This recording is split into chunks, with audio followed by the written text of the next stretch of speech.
में अफसोस की बात है कि अनगिनत बच्चों को छोड़ दिया जाता है और वो मछली पकड़ने वाली इंडस्ट्री में गुलामी का शिकार बन जाते हैं। और जब मैंने वहाँ के लोगों से बात की तो मुझे ये दिल तोड़ देने वाली सच्चाई पता चली कि बचा लिए जाना तो बस उनकी जंग की शुरुआत होती है। जो बच्चे किस्मत से वहाँ से बच निकलते हैं वो भी सालों तक हुई शारीरिक शोषण और अत्याचार की वजह से गहरी तकलीफ में होते हैं, लेकिन वहाँ कोई अच्छी फैसिलिटी नहीं है जो उनका इलाज कर सके, जिसकी उन्हें बेहद जरूरत है। इसलिए हमने इसे अपना मिशन बना लिया, घाना के बीचों बीच एक नया सर्जिकल सेंटर बनाने का, ताकि हम मेडिकल केयर की कमी पूरी कर सके और ऐसे बच्चों की मदद कर सके जैसे कि ये दो भाई अर्नेस्ट और रिचमंड। इनके माता पिता ने इन्हें गुलामी के लिए बेच दिया था और दोनों 16 साल की उम्र के बाद जाकर आजाद हो सके।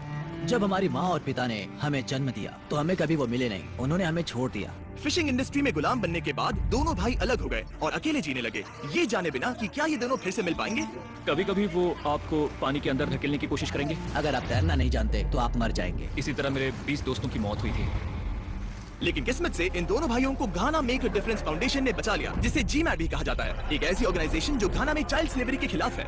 मैं बहुत खुश था कि मैं GMAT आया, क्योंकि उन्होंने मेरे लिए जो कुछ भी किया उसके लिए मैं उनका बहुत एहसानमंद हूँ। GMAT इन शोषित और अनाथ बच्चों के लिए एक घर का काम करता है, उनके अतीत की बेड़ियों को तोड़कर उन्हें प्यार और देखभाल से भरी एक नई जिंदगी देकर। इनका मकसद है इन बच्चों का रिहेबिलिटेशन और शिक्षा, ताकि जब ये बड़े हो जाए तो अपनी एक नई जिंदगी खुद बना सके। जब इन भाइयों को बचाया गया तो किस्मत से उन्हें किसी मेडिकल ट्रीटमेंट की जरूरत नहीं पड़ी, लेकिन उनके बहुत से साथियों के लिए ऐसा नहीं था। इस बारे में और जानने के लिए मैं मिला ऑस्टिन से, जो GMAT के एग्जीक्यूटिव डायरेक्टर हैं। उसने मुझे समझाया कि सर्वाइवर्स को इलाज पाने में कितनी दिक्कत होती है। उन्हें GMAT कंपाउंड से 30 मिनट दूर तक एक भीड़ भाड़ वाले हॉस्पिटल तक जाना पड़ता है और वहाँ 600 से भी ज्यादा लोगों की लंबी लाइन में घंटों इंतजार करना पड़ता है। सबसे बड़ी दिक्कत हमेशा ओवर स्पेस की रही है। हमारे पास कभी भी पर्याप्त ऑपरेटिंग रूम स्पेस नहीं रहा। यहाँ जो वॉलंटियर सर्जन आते हैं वो सिर्फ 4.5 दिनों में 200 से ज्यादा बड़ी मेडिकल सर्जरीज करते हैं। पूरे दिन लाइन में खड़े होकर भी जब लोगों को उनका इलाज नहीं मिल पा रहा था तो हमने तुरंत GMAT कंपाउंड में एक नया सर्जिकल सेंटर बनवाने का काम शुरू कर दिया। जब तक ये प्रोजेक्ट बन रहा था मैंने कंपाउंड के बच्चों के साथ समय बिताया और यहाँ की जिंदादिली और जिंदगी को करीब से महसूस किया।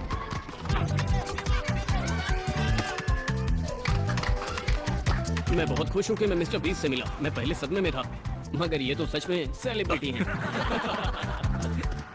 जो बच्चे घाना मेक अ डिफरेंस फाउंडेशन में आते हैं वो अपनी कहानी खुद जीते हैं और ये बहुत पावरफुल है, क्योंकि उन्होंने जो झेला और जिस हिम्मत से उसे बाहर निकले वो काबिल तारीफ। इन बच्चों के चेहरे पर जो प्यारी मुस्कान है उन्हें देखकर कोई सोच भी नहीं सकता कि ये इतने मुश्किल और दर्दनाक हालातों से गुजरे हैं। अगर कोरी और स्टेसी हॉफमैन ने 12 साल पहले GMAT की शुरुआत नहीं की होती तो ये सब मुमकिन नहीं हो पाता।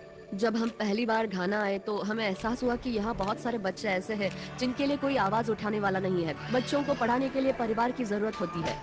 जैसे जैसे सर्जिकल सेंटर का कंस्ट्रक्शन पूरा होने लगा हम कुछ वॉलंटियर सर्जन के साथ बैठे ताकि हम इन सब के बारे में उनका भी अनुभव जान सके। मुझे लगता है कि जब कल हम आए थे तो करीब 600 लोग यहाँ पर मौजूद थे, बस इस उम्मीद में कि कोई उन्हें देख ले, और अगर कोई ये एक बार झेल ले तो वो कभी वापस नहीं आना चाहेगा।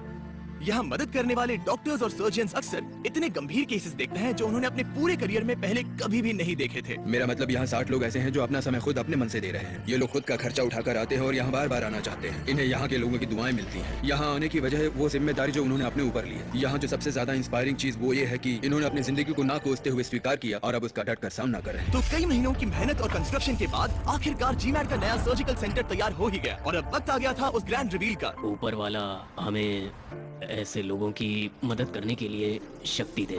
आमीन। इस नए सर्जिकल सेंटर के साथ अब GMAT आसपास की कम्युनिटी के और ज्यादा बच्चों और परिवारों को इलाज उपलब्ध करा पाएगा। अब हमारे पास उन लोगों की सर्जरी करने की सुविधा है जिन्हें इसकी जरूरत है। ग्रैंड ओपनिंग के बाद GMAT की टीम ने अपने नए बने सर्जिकल सेंटर के बाहर एक सेलिब्रेशन रखा और अगली ही रात वो इस फैसिलिटी में इलाज किए जाने वाले पहले पेशेंट में से एक की जान बचाने में कामयाब रहे। एक छोटी सी लड़की मैरी, जिसकी टांग इतनी टेढ़ी थी कि वो चल भी नहीं पा रही थी, लेकिन उसकी किस्मत अच्छी थी। नया बीच फिलैंथ्रोपी सर्जिकल सेंटर डॉक्टरों को एक ऐसी बेहतरीन फैसिलिटी दे पाया जिससे वो उसकी टांगों का इलाज कर सके। मैरी तो बस शुरुआत है, अब जब GMAT के सर्जन के पास और ज्यादा लोगों की मदद करने की कैपेसिटी है तो कई जिंदगियां बेहतर होने वाली है।